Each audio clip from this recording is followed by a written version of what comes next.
সদ্য বৃষ্টি ছুঁয়ে যাওয়া কাঁঠাল পাতার গায়ে ফোঁটা ফোঁটা লেগে আছে 22শে শ্রাবণ। জানালার বাইরে ইলেকট্রিকের তারে বিন্দু বিন্দু জল টলটল করছে, আর 4-5টা চুপচুপে চড়াই জানালার বাইরে বসে নিজেদের মুখ দেখছে বৃষ্টির আয়নায়। সকালবেলায় যে সবজিওয়ালা তার জল ছপছপ পায়ে তার ভিজে যাওয়া আনাজপাতি নিয়ে এসে হাঁক দিল, সে কি জানে আজ তার সারা শরীরে 22শে শ্রাবণ বৃষ্টি হয়ে ঝরেছে। 22শে শ্রাবণ তো আর 5টা দিনের মতো চেয়েও হতে পারেনি। সে কেমন হয়ে রইল ঝরে পড়ার দিন। শ্রাবণ মানেই তো ঝরে পড়ার গল্প। ঠিক এমনই একদিন বেছে নিতে হলো তাকে। আজকে যেদিকেই তাকাবো সেদিকেই 22শে শ্রাবণের ছোঁয়া, সবখানে 22শে শ্রাবণের ছায়া।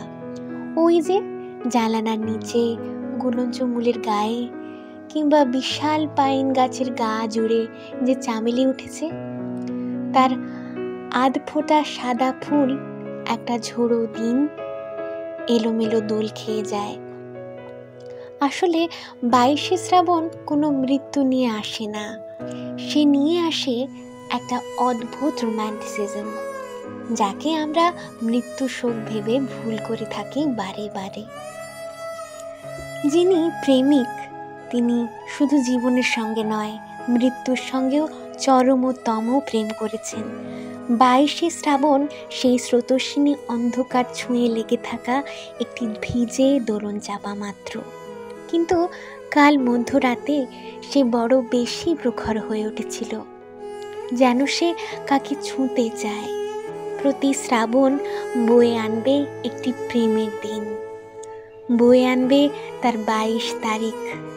মেঘ পাবে মৃত্যুর শ্যামাঙ্গ, যেদিন প্রকৃতির সমস্ত বনজ গন্ধ ব্যাকুল হয়ে উঠবে, আকাশ হবে নদীর মতো ঢেউ তোলা, আর তোমার আমাদের সমস্ত মনে বিন্দু বিন্দু হীরের কুচির মতো ঝিলমিল করবে একটি দিন, 22শে শ্রাবণ, যার নাম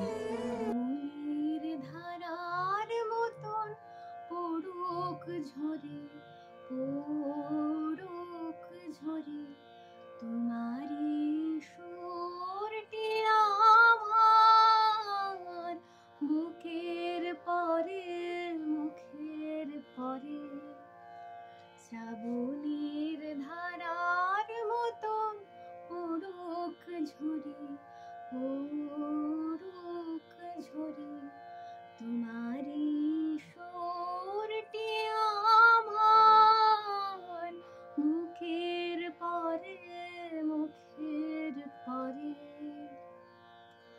যে শাখায় ফুল ফোটে না ফল ধরে না একেবারে, তোমার ওই বাদল বায়ে দিক জাগালো সে শাখায়।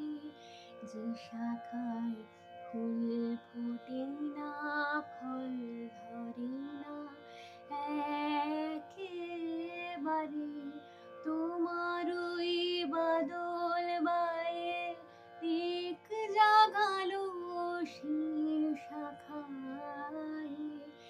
যা কিছু জীর্ণ আমার দীর্ণ আমার জীবন হারা, তাহারে স্তরে স্তরে পড়ুক ঝরে সুরের ধারা, শ্রাবণের ধারার মতন পড়ুক ঝরে পড়ুক ঝরে, তোমার